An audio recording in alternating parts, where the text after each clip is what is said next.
So, good morning. Sorry, it's already good afternoon now. Good afternoon, everyone.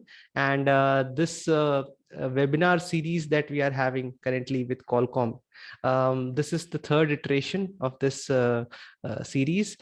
Today we have Ravishankar with us. You know, Ravishankar is the Senior Director Engineering at Qualcomm India. And just some words about him. After graduating from IIT Guwahati, Ravi has been passionate about computer systems in general and compilers in particular. Even though his mainstay is compiler optimizations, he also focuses on performance, profiling, debugging in the overall compilers domain.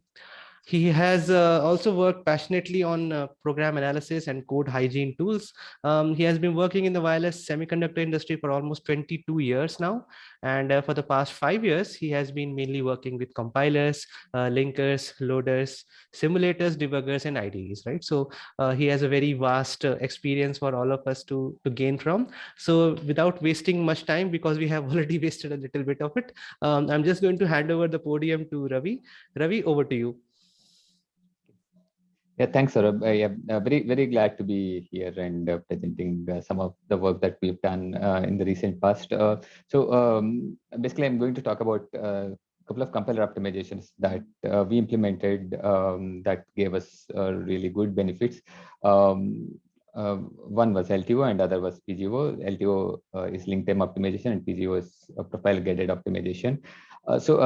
We made the content in such a way that it's mainly from the user's perspective, so that all the attendees, irrespective of their level of understanding of internals of compilers, they'll be able to understand what these optimizations mean.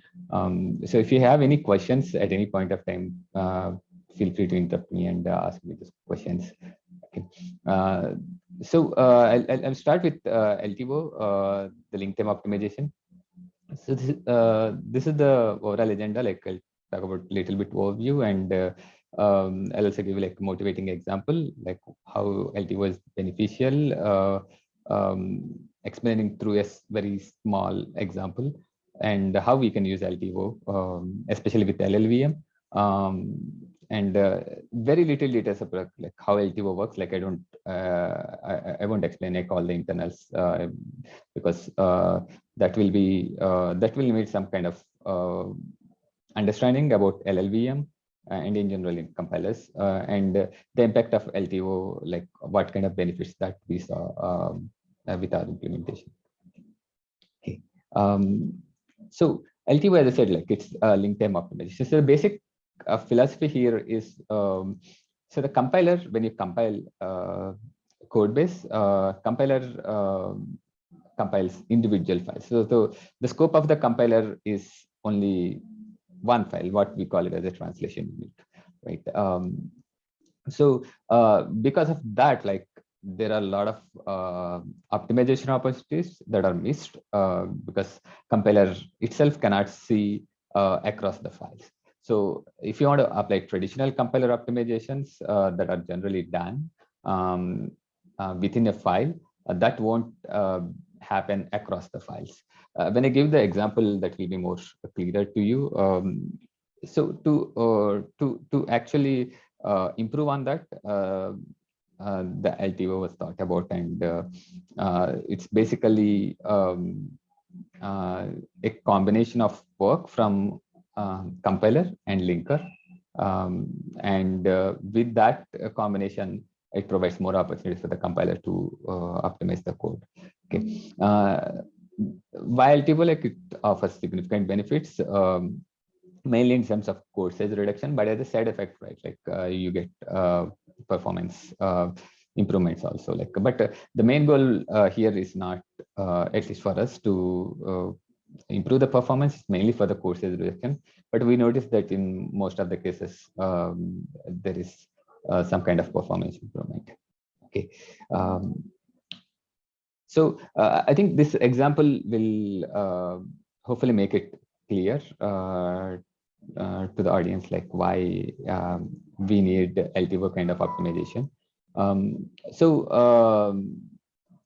If you see here, right, turn on the pointer. Okay, see here, the call flow is like the main is calling a function called bar with argument argc. It's going to bar, and it's taking argc value as an input parameter, and it's calling foo. Okay, so what foo does is like it takes the value, and which is basically argc, and it is left shifting by 2. Okay, so if you see this individual file, let's say for some reason, compiler knows the value, the actual value of val. It can easily determine like what is val left shifted by 2, like with traditional compiler optimization, like constant folding and all the other optimizations. So with general control flow analysis, it can find what is the value that is coming to it, and it can determine the value of with general analysis techniques, like traditional analysis techniques, it can determine the return value here. Okay, but the problem here is like when compiler compiles this file, as I said, like the scope of the compiler is only this file. It doesn't know like what is the value of val, because this can come from any file, right? Like and also this can come from multiple paths. Okay, so the way to do that is like, let's say that compiler somehow has the information that, okay, this is a static value, because argc value at this point of time is known to the compiler, because this number of arguments, so it's known to the compiler, and it's getting passed to bar here, and bar is not actually changing anything here, and it's just calling basically this is like a pass through. It's just calling foo here.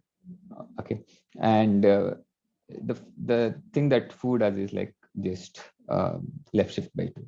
So let's say you give 2 arguments, then it will be 2 into 2 power 2, right? Like that's 8. 2 into 2 square, like that's 8. So the return value is 8 here, right? So so I read 4 actually, sorry. 2 left shift by 2. That's 2 square, right? Like that's 4. Okay, so the thing is for users, like when we see it, like we know that like this is a value, and all these calls and the computation are unnecessary, right? So how do we avoid this? Okay, as I said, like traditional compiler optimizations, they're confined to only one file. So if compiler somehow knows that, okay, this is the flow and this is what happening in the flow, then it can easily replace everything, and the entire thing can be replaced by printf value here, right? So the way that it is done, I'll talk about it a little bit, mainly to use the linker help to make sure that, right, like this entire information is captured in a file and compiler can act on that. Okay, I want to spend some time on this because this is simpler to explain for me and simpler to understand, hopefully. If you have any questions, you can ask me now. I'll go to the next slide.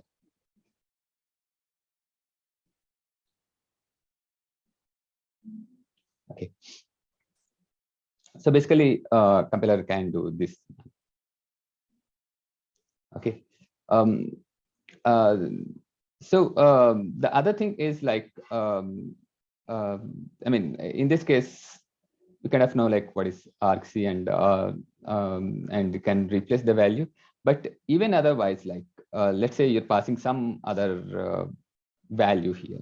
Okay, the compiler doesn't need to actually finally print, but it can actually generate the code for the final computation, avoiding all these calls, right? Like that's a significant saving for the compiler. Okay, so this is the example. Any questions here? Okay, just give me a second. Actually, I forgot to keep my phone on the mute.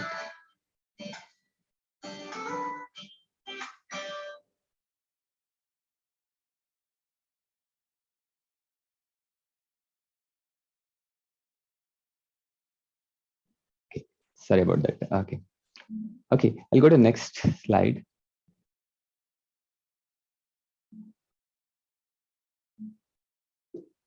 Okay, this is the typical workflow of the LTO. So, this is what represents the traditional compiler optimization. So you compile each object file. So you generate an object file, each source file. Here in this case, like we're taking it as .c, and we're generating object files, and the linker links them and generates the final binary. I don't know if you're able to see the final binary. Okay. So this is general compilation flow. Okay. So for LTO, there is if you're familiar with LLVM, there is something called .ll file, which are like the intermediate representation in LLVM. You compile them to like the LLVM bit code, and then linker takes that thing and it generates some extra information for the compiler. And again, they go through the compilers with traditional optimizations, and the binary is generated. So that's the difference. Like this is two-step process. So you compile first, then you link, and then you give it to the compiler again. Okay. So that's the overall flow of how LTO is done. For using LTO, it's not complicated. Like the compilers, the popular compilers like both GCC and LLVM, which is Clang, they provide options. So you do with FLTO input files, which actually generates the bit code, and then you compile them and link them with LTO options, and you get the final binary with optimizations enabled, and hopefully more optimized code. Okay. Again, like this is very high level detail of like how LTO works. Like it's not very comprehensive, but if someone is interested like how actually LTO works, they can reach out to us, like, and we can give more information related to that. But the typical thing is like basically you compile it with FLTO. The files that are generated are in LLVM bit code, and there is LLVM optimizer that runs on them. And again, like the linker takes care of everything related to relocation and the symbol resolution. And after that, I mean, that's the traditional linker's job, right? Like, and after that, the optimizations are applied. And after the optimizations are applied, like again, the symbol resolution is done one more time. Okay, because the second type of optimizations will result in optimized code, and the linker has to work it.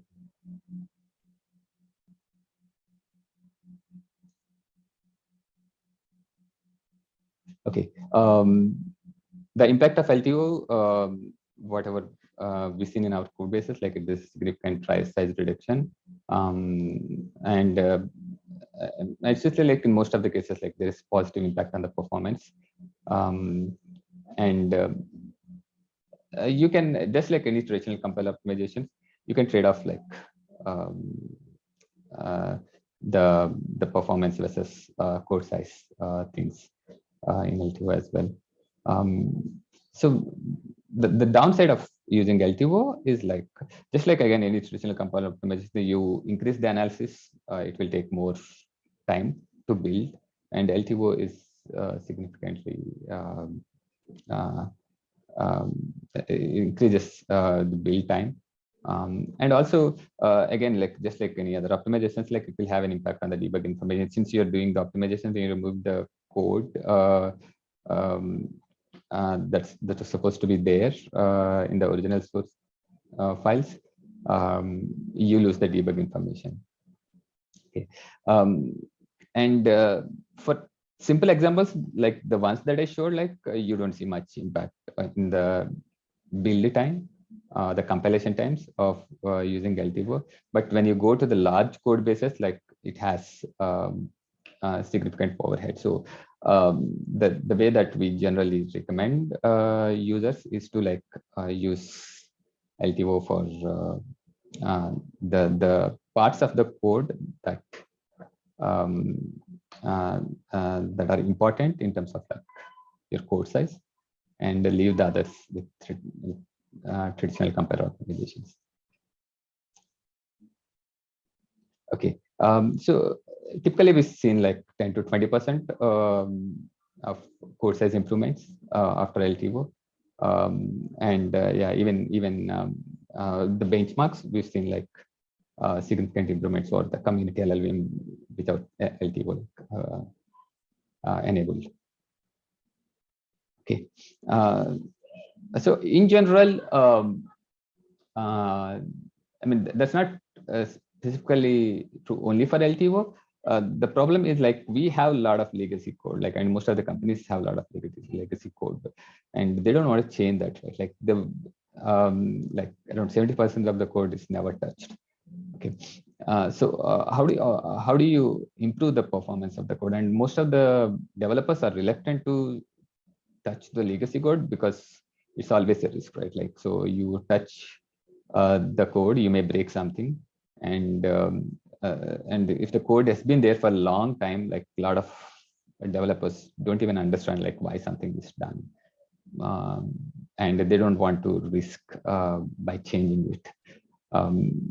So how do you improve the performance of the code? The only way to improve the performance of the code is to like improve the compiler, so that it can optimize the code well, or better than like that the old compiler used to do. So that is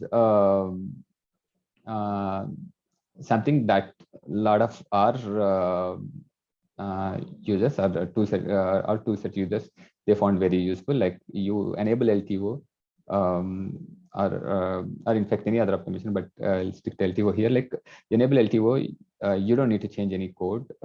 This works on the legacy code as well, right? Like, I mean, it doesn't matter like what code base that you have, and without risking anything, you see significant performance and code size improvements. So that way, a lot of emphasis is given on the optimizations that can work across the code base and can give benefits. As I said, like the software keeps getting bigger and bigger. It's not always easy to like go back and optimize the older code. Okay, that's about it for LTO. Any questions?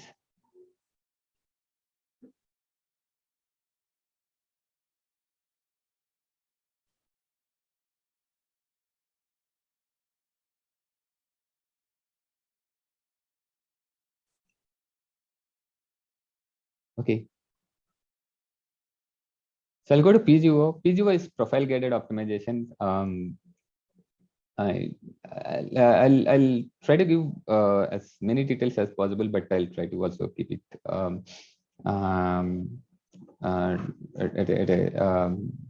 a high level.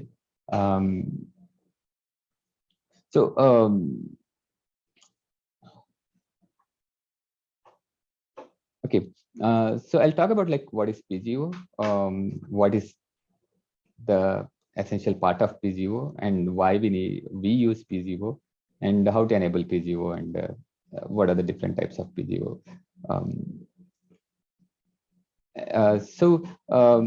PGO can be used at multiple places, but I'll talk about the place where typically we use PGO, and I think that hopefully makes it clear like why it is beneficial. Okay, core of PGO is like just like any other optimization. Like once you have more information, compiler has better chances of optimizing the code. So what we do here is like we supply the profile data to the compiler. Again, it's a two-step process. First, you execute your code, get the profile data, and feed it to the compiler. And based on the profile data, compiler can take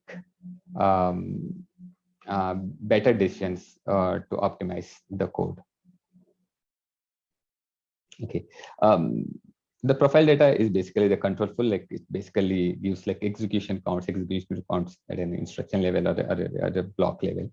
And it also has like branch weights. Like basically, if you look at it like you have an if-else block, and with your examples or with your profile data, you see that like the if block is taking more hits than the else block. Then that information is very useful to the compiler in enabling a lot of optimizations.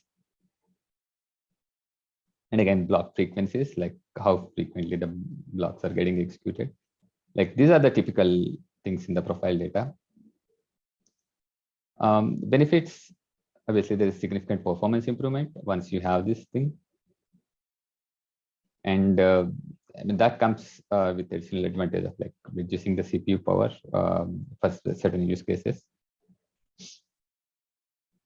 And also, yeah, it helps in like saving the battery power. So the one thing that we noticed in our application is like once you combine like LTO with PGO, like we've seen like significant amount of benefits. Okay, so as I said, like a PGO is a two-step process. So first you execute the program, you collect the profile information. Then with the profile information, you recompile the program. So basically you take the source code, you apply traditional compiler optimizations, you create the base binary. On base binary, you collect the profile information. And with the profile information, you pass it to source code again, and you get the optimized primary. Okay.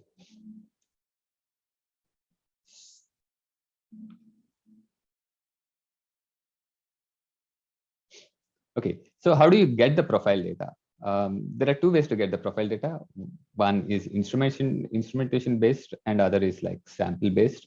So instrumentation based is something like, so instrument your code, like basically at every, for example, at block level, entry level, you see like you keep a counter, and at the end of the block, like you actually calculate how many times the block is getting executed, and you print that data. Like that's how instrumentation works, right? Like you insert the code in your original code so that you get like more details about the execution. Okay. The other thing is sampling based. Sampling based is something like you take set of test cases, okay, and you generate the profile data. Okay, I mean, there are some tools that are available that we use, Linux Profiler and Auto FDepo, like basically it's like feedback optimization. We do the optimization based on the feedback. So there is an Auto FDepo. It's an interesting thing, like you can read about it, but we use these tools to get the profile data using sampling-based profiling. Okay. I'll talk about this thing in a bit, like, but these are the two things. So as I said, like instrumentation-based profiling, this is your original code. And once you instrument something like start cycle, end cycle, and print delta. So this tells us like how much time this bar is taking and how many times. I mean, basically instrumentation can do a lot of things. Okay. So the advantages are like with instrumentation, you can get a lot of details. Okay. And basically, I mean, there is no limit. Like you can instrument whatever you want, whatever the information that you want to get. Like, and it doesn't have any other dependencies. By that, I'll tell you, like it will be a little more clear when I talk about sample-based profiling. The program is self-contained, right? Like everything is obtained from your program, and you don't need to update anything, right? Like if you change your source code, the instrumentation still works. Like you can get valid profile data. Okay. The cons is, like, as you can see, like you'll have to instrument, like, add extra instructions, which essentially means like you will have code size increase, and also you'll have a hit on the performance, which is not always viable for like I mean any software, but for embedded software, like it becomes almost unusable, the amount of code bloat or the performance impact. And even collecting the profile data with instrumentation is slower because you're executing extra instructions. So again, the addition of extra instructions might affect your the traditional code optimizations themselves, because I mean, the compiler cannot do certain things because you have extra instructions, or it is like there is something extra that is getting done, because of which like you lose out on the traditional optimizations. So sampling-based profiling is the other alternative. Here, basically, this is like you run your test cases and collect the profile data, and basically, once you get the profile data, you can map the PC, the program counter, which is the instruction of which is the address of the instruction, to the source to the source code. Okay, because that's available in the debug information. So based on that, you can actually see what parts of the code are getting executed for higher number of times. I mean, this is one kind of profile data that you can see, and you can use that information, or compiler can use that information to do more optimizations. Okay. So for sampling profiling, the pros are like, you obviously don't need instrumented builds. You don't need to add any extra information in your original source code or original code base.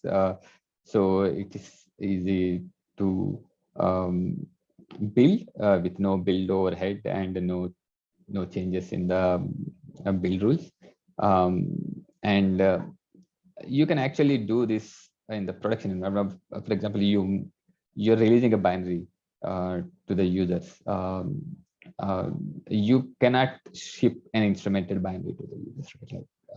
So if you are using instrument-based profiling, you'll have to take out all those things and release the final binary.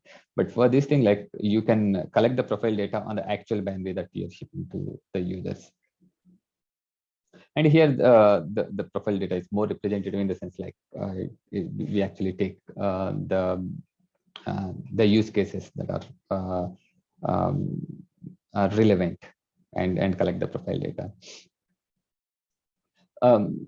So the cons are obviously, like, if you compile the profile data with very few use cases, then it's not going to be very useful, right? Like the compiler can optimize the code based on only that profile data, and that may work well for only those kind of use cases. When extra use case comes in, like, it may not function well.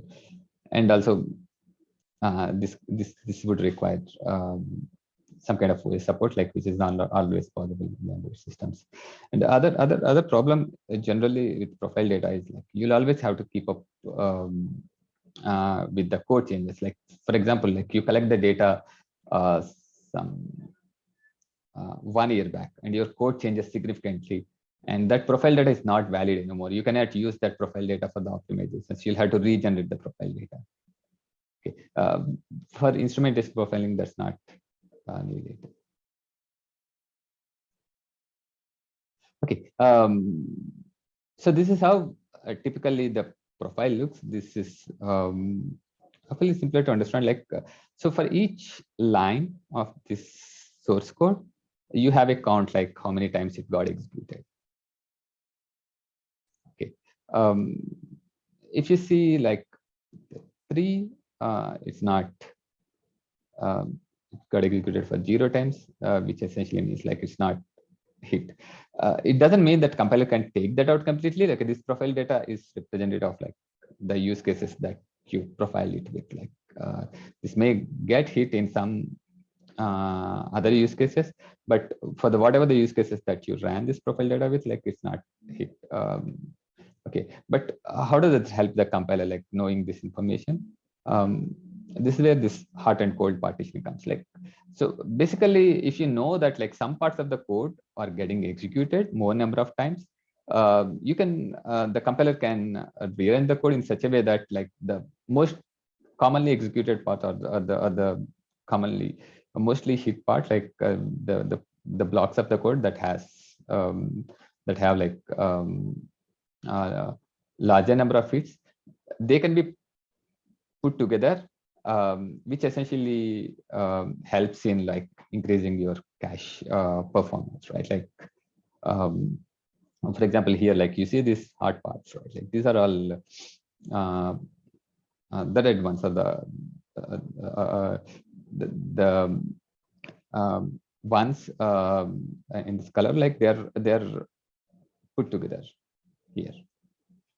Okay, so you know that like with your profile data, like you have some kind of understanding, like these are all getting hit more frequently. So you combine them together, and when they get executed, basically they brought into the cache, and it improves the cache performance. Okay, so this is one way the compiler can use the profile data. There are multiple other ways, but I thought like this is simpler to explain. Okay, yeah, that's all from me. And again, as I said, like there's a lot of stuff that goes below the details that I provided. Like if anyone is interested, you can feel free to reach out to us. Like we can give more details. You can read about these optimizations. You'll be able to get a lot of details than what I presented. So Ravi, we have a question on the chat. If you can have a look. Okay.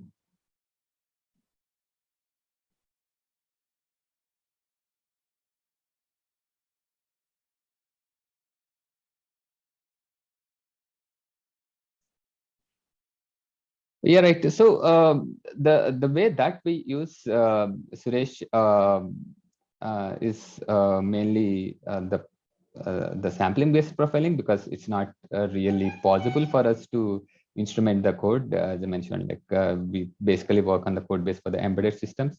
So yeah, it is possible to get reasonably good profile data with sampling based profiling method.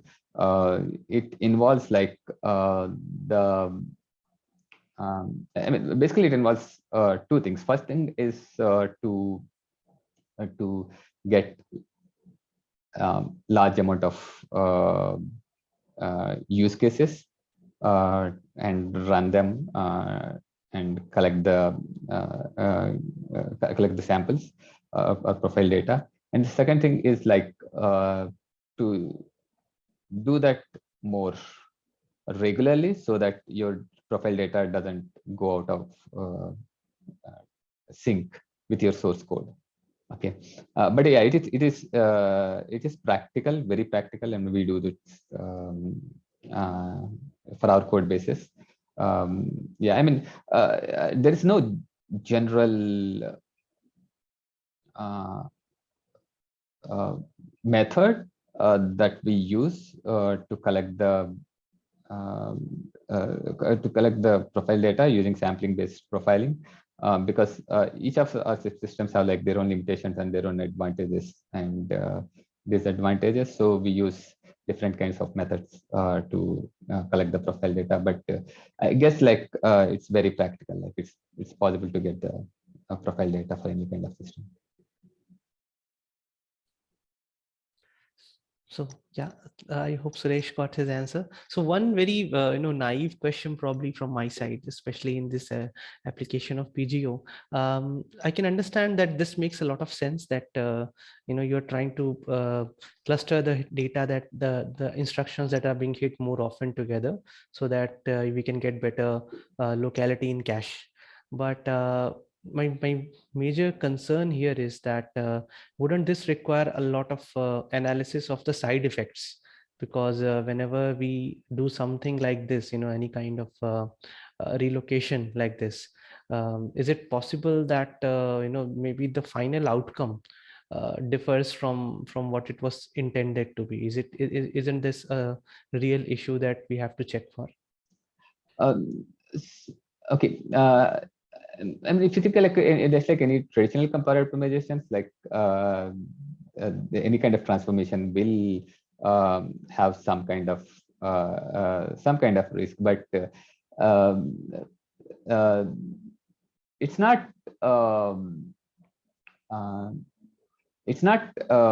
very risky in the sense, right? Like for the teams which enabled PGO within Qualcomm and outside Qualcomm, like we did not see a lot of issues. So it's I mean, it's fairly understood like how it happens, and you can easily make sure that like whatever the transformation that it does, like on the code, like that's kind of equivalent to the original one. But I mean, we don't have any formal tools or methods to verify that like it's same. But in our experience, like it works well, right? It's I mean, obviously if there are any bugs in the compiler like that messes up with the transformation, like that will be a problem for us. But in general, it's not that risky. So can we say it's mostly an engineering solution rather than a solution that is backed by solid formal analysis? It's mostly something that we've realized over a period of time. We've understood that this kind of transformations will be helpful as far as cache locality is concerned. So my only concern is that we probably don't look for a formal proof that such a kind of transformation would work. It's mostly a hunch, something that we have seen over a period of time, that relocating code like this will help us out, is it? And another question is that it's quite clear that there is some code that is being tagged as unprofiled here, maybe because probably the test cases that we ran for the code was not hit. Right. So how do we try to do anything in that code? Is it possible that some of the unprofiled code could have probably sit with the hot part? Maybe the test cases that I understand it's a very open-ended question, because we are only limited to the amount of test cases we have, and we cannot really comment on anything that was not hit with those test cases. But is there any kind of static analysis that is done over the unprofiled code to see if some more level of optimization could be done? Right. I think there is a possibility, definitely a possibility to apart from like as you mentioned, like adding more use cases to not to have any unprofiled code, there are possibility to see like whether to analyze the unprofiled code further and move it to either hot or cold part. We haven't explored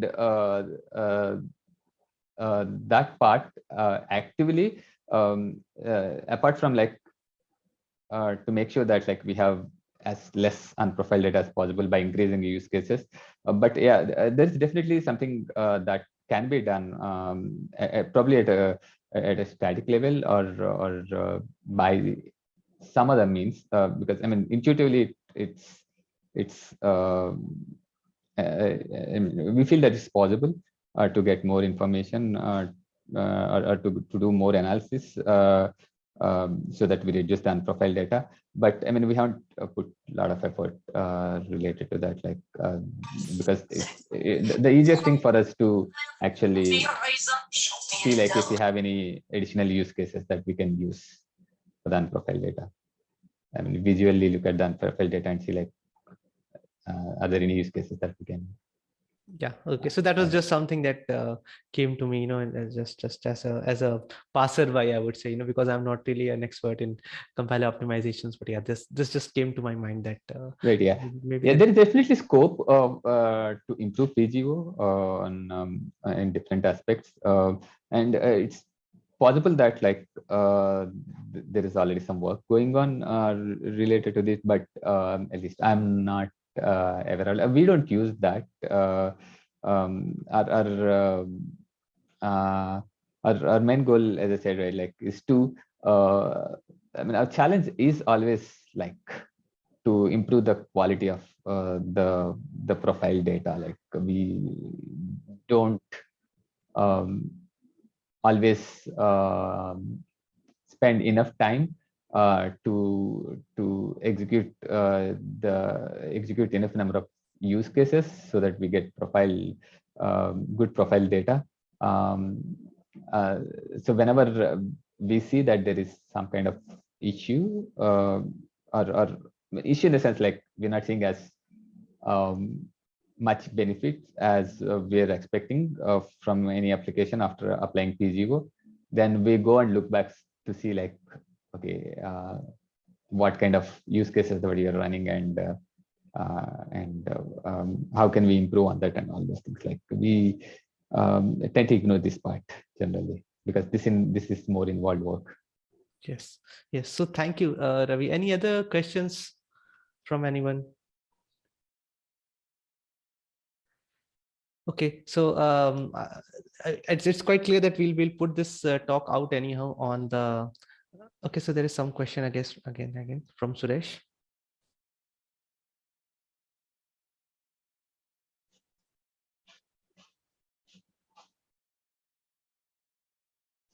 Yeah. Thank you, Suresh, for your input. And so yeah, let me also thank Ravi and Sushim as well for this wonderful talk. The best part, I think, was that it was kept at such a level that even if it is watched by someone who is not really an expert like me, of compilers, it was quite clear that what was the intention. And I'm assuming that if any one of the students who attended this or who would be watching this later on YouTube, if they develop interest towards any of these techniques that Ravi talked about, they can certainly get back to us. You can connect directly to Ravi and Sushim. We have already shared their contacts after the last time over email. I hope you guys all received those emails. So again, thanks a lot, Ravi. Thank you, Sushim. Thank you all who attended this session. And we look forward towards having Qualcomm give us another intriguing talk in the next iteration of this webinar. Thank you, everyone. And yeah, thanks, Aru. Thanks for the opportunity. I'm very, very happy to present here. Thank you, everyone. Bye. Have a nice weekend from whatever is left. Bye. Bye.